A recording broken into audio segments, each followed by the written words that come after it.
kami datang, kami memohon belas kasihan Tuhan untuk menyucikan, menguduskan, mengampuni dosa kami, dan mendidik kami kembali lewat kebenaran firman-Mu Tuhan.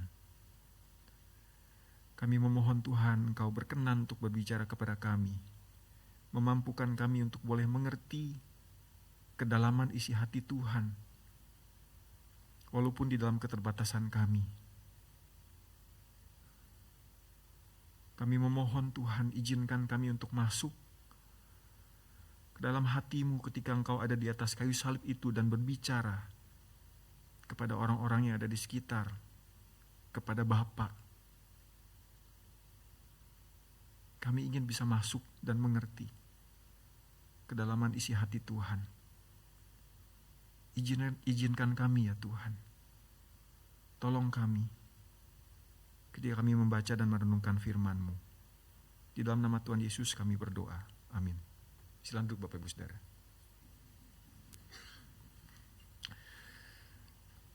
Mari kita membuka Injil Yohanes pasal 19.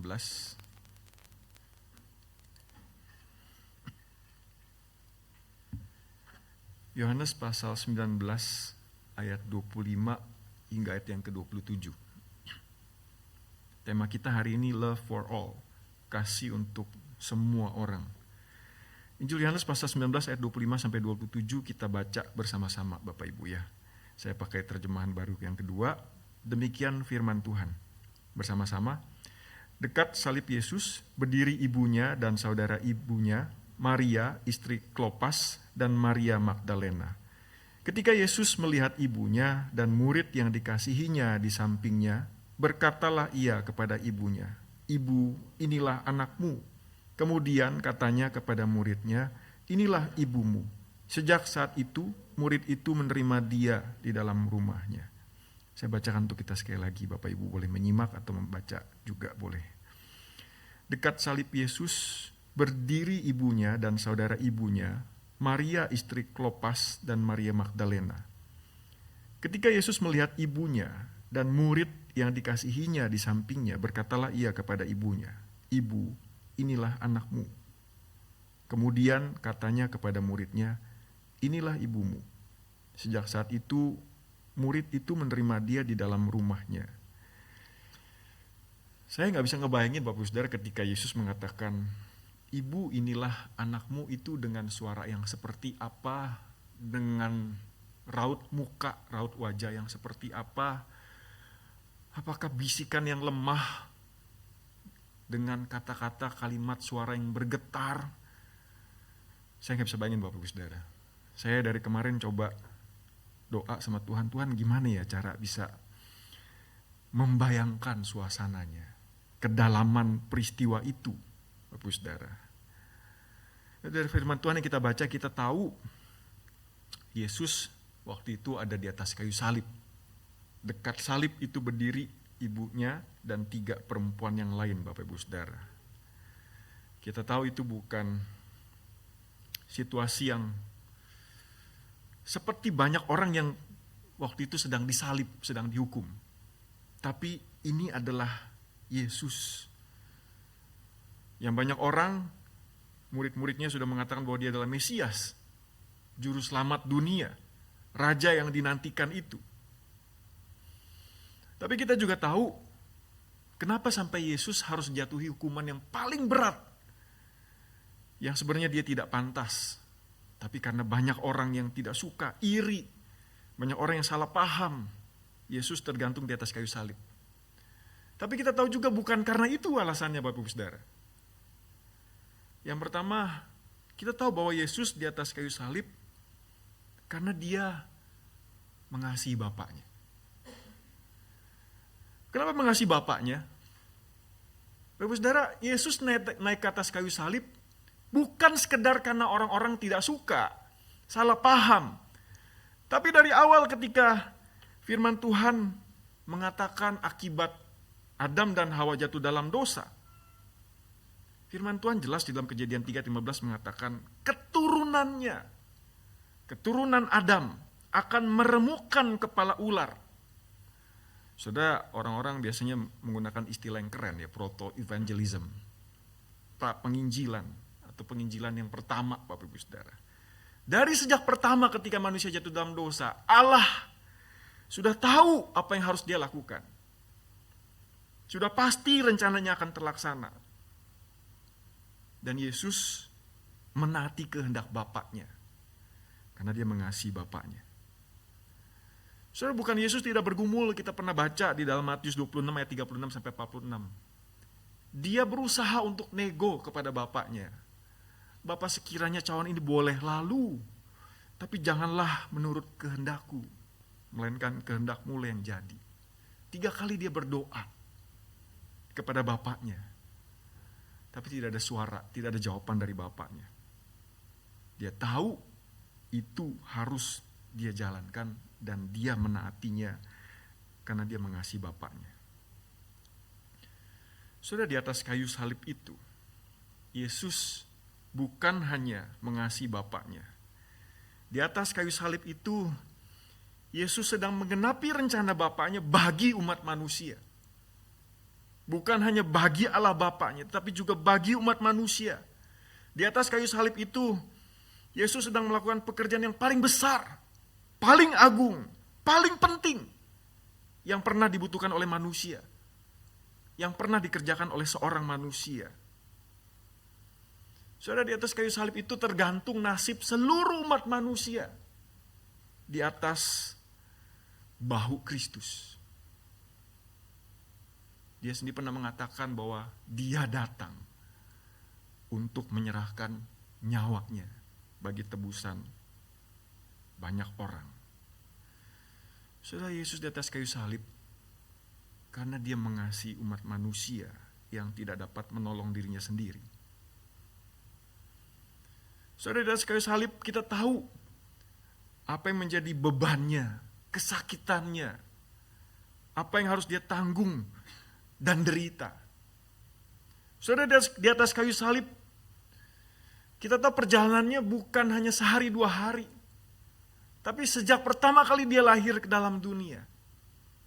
Dan puncaknya 3 hari menjelang penyalipannya. Saudara, tubuhnya hancur. Sudah pernah nonton Passion of the Christ, katanya itu gambaran yang masih kurang dari yang sesungguhnya terjadi. Tulangnya sampai kelihatan.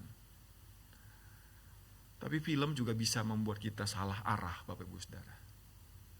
Di atas kayu salib bukan secara fisik saja dia menderita, tetapi secara mental. Siapa yang tidak tahan untuk membela diri ketika dia dituduh untuk hal-hal yang tidak pernah dia lakukan? Bukan tujuannya, bukan motivasinya, bukan maksudnya. Tapi dia dituduh. Dan dia tahu dia percuma untuk membela diri. Dia memilih untuk diam. Dan yang paling menyakitkan, saudara, bukan hanya secara fisik, bukan hanya secara mental. Relasi dengan bapaknya. Ketika bapaknya diam dan dia berseru, "Bapakku, Bapakku, mengapa engkau meninggalkan aku?" Pribadi yang paling dia bisa percaya, pribadi yang tidak pernah meninggalkan dia. Di atas kayu salib itu, memaksa diri untuk diam, memaksa diri untuk menutup mata, memaksa diri dan menyangkal diri, seakan-akan tidak punya belas kasihan terhadap pribadi yang tidak mungkin bisa dipisahkan dari dirinya sendiri. Saudara, Yesus menderita dan menanggung seluruh yang manusia paling bisa sebutkan yang paling berat, Bapak Ibu Saudara. Itu suasananya. Tapi di dalam kesakitannya, saudara, firman Tuhan yang kita baca, dia menatap kepada ibunya. Saudara, di dalam bagian ayat yang ke-26 di situ dikatakan ketika Yesus melihat ibunya dan muridnya dikasihnya di sampingnya, berkatalah ia kepada ibunya, "Ibu, inilah anakmu." Saudara, 2 kata ibu, tapi 2 penggunaan terminologi yang berbeda. Saudara, di slide saya tulis itu ada dalam kurung not mom. Kalau saya jadi Yesus, saya akan panggil ibu saya sebagai mam, ibu, bunda mungkin, atau mami. Saudara, yang dipakai oleh Yesus itu bukannya ibu ketika dia bilang, ibu inilah anakmu. Harusnya panggilnya, kalau bahasa Yunani, mami, bunda, ibu, itu meter. Tapi yang dipakai ketika Yesus katakan, ibu inilah anakmu, itu bukan ibu.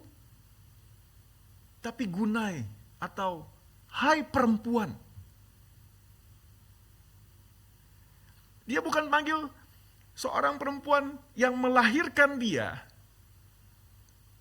dengan sapaan akrab seorang ibu yang membesarkan dia dengan tangannya sendiri.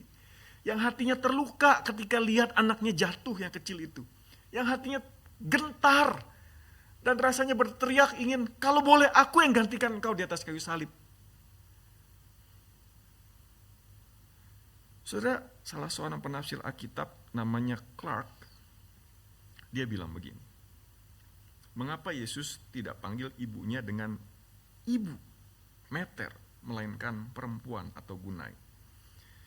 Sudah jelas ada ikatan batin yang sangat kuat antara Maria, ibunya, dengan Yesus, yang tidak mungkin bisa disangkal oleh siapapun juga. Dan kata ibu atau bunda atau mam, sudah itu pasti syarat penuh dengan emosi yang mendalam. Dan Yesus tahu itu.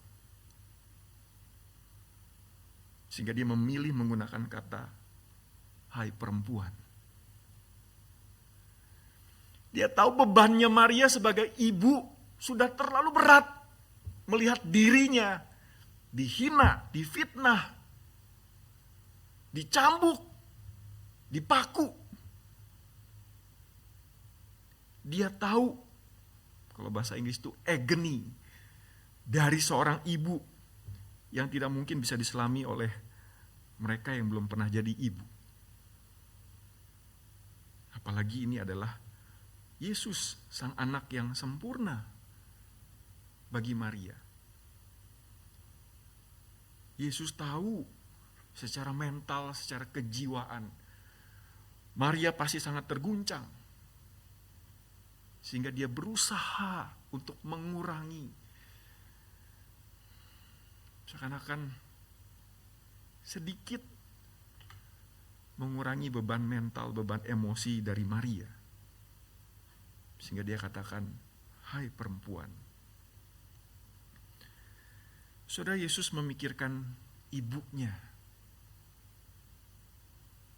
Dia tahu sebagai anak paling besar, walaupun dia punya saudara yang lain, adalah tanggung jawab bagi Yesus untuk memberikan nafkah, penghidupan, pemeliharaan, proteksi, perlindungan bagi sang ibu yang waktu itu tidak lagi muda.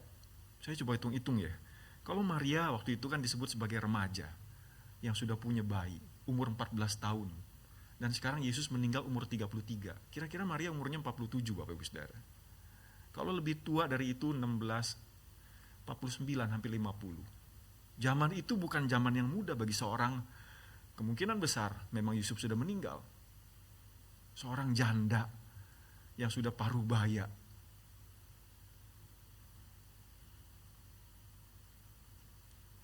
Entah usia berapa adik-adiknya Yesus, tapi fakta bahwa adik-adiknya Yesus tidak ada saat itu. Dan kita baca di dalam firman Tuhan ketika mereka mencari Yesus. Tapi Yesus menolak. Mereka mengatakan Yesus sudah gila. Kemungkinan besar tidak ada adik-adiknya. Dan karena mereka belum percaya sama Yesus. Jadi yang paling masuk akal adalah murid yang dikasihinya, yang kemungkinan besar adalah Yohanes. Ibu, inilah anakmu. Yesus tidak tinggalkan Maria ibunya tanpa pemeliharaan. Dia percayakan itu kepada Yohanes. Dia percayakan perlindungan itu, pemeliharaan itu kepada Yohanes, murid yang dikasihinya. Nah, saudara, menarik di dalam kebiasaan orang Yahudi. Biasanya orang yang mempercayakan sesuatu atau murid terhadap guru, mereka juga biasa panggil sebagai ayah, sebagai bapak. Si bapak, kalau misalkan dia juga mau meninggal, percayakan itu kepada sang anak. Sudah, secara otomatis sebenarnya, Yohanes bisa dianggap sebagai pengganti sang bapak, Yesus yang adalah guru yang bisa dipanggil bapak oleh Yohanes, yang ganti untuk memelihara hidup Maria ibunya. So di dalam kondisi yang seperti itu, kondisi yang mengenaskan bagi Yesus, saya pikir ya, sah-sah aja kalau Yesus waktu itu hanya memikirkan dirinya sendiri, minimal. Dia pikir bagaimana dia bisa bertahan untuk taat kepada kehendak Bapaknya dan tidak membuat kecewa dan tidak membuat gagal rencana keselamatan dari Bapa. Minimal dia bisa fokus sama dirinya, aku ini sudah menderita. Tapi toh dia masih pikirkan ibunya. Saudara, kalau dari dua hal ini aja ya, di dalam kesusahan, di dalam kesulitan yang begitu rupa, yang satu orang manusia pun saya kira belum pernah alami, tapi Yesus masih memberikan teladan untuk bisa memperhatikan seorang ibu yang sederhana. Saudara, bukankah itu menjadi satu teladan bagi kita? Saya bukan kena pukul lagi, tapi kena gaplokan sama Tuhan kanan kiri, atas bawah, depan belakang. So saya menyadari saya orang yang sangat egois. Jarang saya mau diganggu oleh kesulitan orang. Tadi kita baru ngobrol soal hari off, hari Senin ya. Hamba Tuhan hari off Senin itu. Tapi Musa juga pesan, hamba Tuhan harus 24 jam ya. Saudara, ketundukan itu bukan karena kesadaran. Siapa yang mau diganggu kenyamanannya? Apalagi kalau kita sendiri sedang bergumul. Tapi saudara, juga banyak cerita orang-orang kudus, orang-orang yang sungguh-sungguh punya iman sama Tuhan, ketika kesulitan, ketika kekurangan, toh masih memberi, toh masih menolong.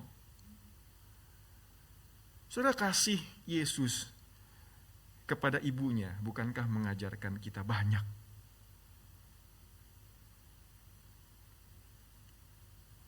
Saudara, kita gak bisa bayangin juga ya, kira-kira apa yang dirasakan oleh Maria? Apakah dia mengingat kembali ketika pertama kali dia bawa bayi Yesus ke bait Allah, lalu Simeon berkata, satu pedang akan menembus jiwamu sendiri. Apakah masa-masa pelayanan Yesus ketika Maria mendampingi Yesus, kata-kata Simeon itu terngiang-ngiang sampai kemudian pada puncaknya, apakah ini atau masih ada yang lebih dalam? Bagaimana dapat ku tanggung penderitaan yang sebesar ini? Saya kira tidak ada ibu yang semenderita Maria, Bapak Ibu Saudara. Dan Yesus tahu. Dan untuk itu dia hadir. Untuk itu dia menyatakan kasihnya kepada Maria. Saudara, bisakah kita? Tapi bagian lain mungkin kita juga harus berpikir bahwa ini bukan sekedar masalah anak kandung dan ibu kandung. Karena Yesus sendiri kan pernah berkata, di dalam 3 Injilnya ketika dia dicari oleh ibu dan saudara-saudaranya, Yesus mengatakan, siapa ibuku? Siapa saudara-saudaraku? Ibuku dan saudara-saudaraku ialah mereka yang mendengarkan firman Allah dan melakukannya. Kalau gitu kita punya banyak ibu dan kita punya banyak saudara, bukan? Yang seharusnya melalui perenungan malam hari ini, kita memberikan uluran tangan kita. Kita membagikan yang paling utama, firman Tuhan, yang menjadi sumber kekuatan, sumber pertolongan kita. Saudara, ada satu penafsir yang saya baca, yang tulisannya sangat menarik sekali. Dia bilang begini, namanya Craig Kinner. Yesus hanya dapat memenuhi kebutuhan ibunya melalui penyalipannya, di mana ia tidak hanya merawatnya secara fisik, tetapi juga menyediakan kebutuhannya sebagai juru selamat. Peran Yesus sebagai juru selamat ibunya dan dunia harus diutamakan daripada perannya sebagai putra dan penyedia materi. Ibu Yesus harus belajar bahwa ia harus menjadi seorang ibu yang sebagai murid, bukan sebagai ibu sekaligus murid. Saudara, waktu saya baca bagian ini saya bingung sih. Maksudnya apa ya? Saudara bingung gak? Maria harus menjalankan perannya sebagai ibu yang adalah murid. Bukan seorang ibu, tapi pada waktu yang berbeda adalah murid. Kalau saya seorang mama kandung, kamu harus tahu posisi kamu sebagai anak. Bukan itu Bapak Ibu Saudara. Tapi Yesus harus menempatkan posisinya sebagai ibu. Namun ini adalah Tuhannya. Bukan melihat Yesus sebagai sekedar anaknya. Bahkan mungkin gak boleh kalau saya gak salah mengerti Bapak Ibu Saudara. Melebihi relasi kandung. Saudara, Yesus menerima kita menjadi keluarga yang baru. Walaupun pada prakteknya susah, gak mudah, sulit. Tapi ini yang Yesus mau kita pelajari, Bapak Ibu Saudara. Saudara, Yesus berkata juga kepada Yohanes waktu itu, inilah ibumu, dan firman Tuhan yang kita baca mencatat, sejak saat itu, murid itu menerima dia di dalam rumahnya. Saya pikir ya, ini Yesus baru meninggal sesaat setelah, nggak lama setelah itu. Dan kita baca setelah itu catatan Yohanes 20, bagaimana murid-murid itu ketakutan, bersembunyi. Bahkan ketika Yesus menampakkan diri, mereka pun untuk yang kedua kalinya bersembunyi juga. Saudara, Yohanes mungkin saat itu secara perasaan, dia bisa langsung bawa Maria ikut ke dalam rumahnya. Tapi saya pikir pasti gak mudah. Sekarang kalau dalam keadaan normal Bapak Ibu Saudara ya, memang dicatat di dalam Alkitab, Yakobus, Yohanes, itu anak-anak Zebedeus yang lumayan secara ekonomi Bapak Ibu Saudara. Tapi untuk menambah satu anggota keluarga, seorang ibu, kalau misalkan adik-adiknya Yesus belum kerja, saudara, itu beban besar Bapak Ibu Saudara.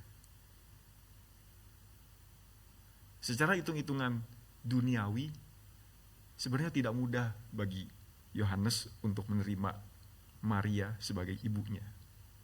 Dia juga masih punya ibu. Tapi saudara, Yesus tetap katakan, inilah ibumu. Walaupun penafsir juga mengatakan begini, kalau ada seorang murid diangkat masuk menjadi anggota keluarga sang guru, ini yang terjadi pada Yohanes kan ya. Oh, itu kehormatan besar. Tapi sekali lagi, antara kehormatan, antara beban hitung-hitungan secara duniawi dengan perintah Tuhan yang langsung diberikan. Saudara, Yohanes waktu itu di dalam keterbatasannya bisa mengerti dan pikirannya mungkin tidak pikir panjang. Ini pikiran saya Bapak Ibu Saudara ya. Dia langsung terima Maria ke dalam rumahnya. Tentu cerita setelah itu saya percaya Yesus di dalam pemeliharaannya, Yesus di dalam pengajarannya, Yesus ketika membimbing Yohanes berurusan dengan Maria ibunya. Saudara, itu juga berkat tersendiri bagi Yohanes. Tapi yang mau diajarkan oleh Yesus, sekali lagi Bapak Ibu Saudara, Tuhan mengundang kita semua. Bukan cuma Maria ibunya, bukan cuma Yohanes waktu itu. Bukan cuma orang-orang percaya yang sudah pergi duluan dari kita. Masuk menjadi satu keluarga besar di dalam Kristus. Melampaui perbedaan kita. Melampaui perselisihan kita. melampaui segala rasa negatif yang kita tujukan kepada orang-orang yang Yesus, yang Bapa sudah angkat menjadi anak. Dan itu sangat dimungkinkan. Saya sok keren-kerenan pakai istilah ini Bapak Saudara. Itu adalah keniscayaan mengasihi. Saudara, karena pengorbanan Kristus di atas kayu salib, karena pertunjukan kasihnya di atas kayu salib, saudara, maka kita ditarik masuk sebagai anggota keluarga kerajaan Allah. Kita diangkat menjadi anak-anak yang dikasihinya. Karena salib Kristus, kasihnya kepada Bapa, kasihnya kepada manusia, kasihnya kepada orang-orang terdekatnya, itu juga kita bisa nikmati sama-sama. Dan bagian kita juga yang sudah mengalaminya, kasih yang seperti itu, kita juga boleh melakukannya kepada saudara kita, bahkan kepada orang-orang yang belum jadi anak-anak Tuhan. Mari kita berdoa.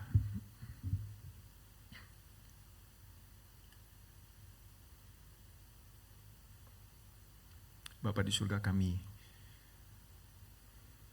coba untuk menyelami apa yang dikatakan oleh Kristus dari atas kayu salib kepada Maria ibunya dan Yohanes muridnya. Izinkan kami Tuhan untuk masuk lebih dalam lagi, mengerti, dan kemudian dengan kekuatan serta kuasa dari Allah Roh Kudus, kami sanggup juga untuk melakukannya kepada orang-orang yang Tuhan utus di dalam hidup kami. Baik itu keluarga kandung kami, maupun orang-orang di luar keluarga kandung kami. Dengan kesadaran bahwa kami adalah satu keluarga besar di dalam kerajaan Allah yang sudah menikmati jasa pengorbanan Kristus. Dan yang paling penting, kasih Tuhan yang nyata. Kalau kami mengingat siapa kami dulu sebelum kami percaya Tuhan. Terima kasih untuk firman-Mu pada malam hari ini. Tuhan simpankanlah dalam hati kami. Dan setiap kali Tuhan berikan kesempatan kami untuk membagikan kasih Tuhan, biarlah firman-Mu Tuhan ini, firman-Mu ini Tuhan, muncul di dalam ingat-ingatan kami, sehingga kami punya dasar dan kekuatan ketika kami menjalankannya. Di dalam nama Tuhan Yesus kami berdoa. Amin.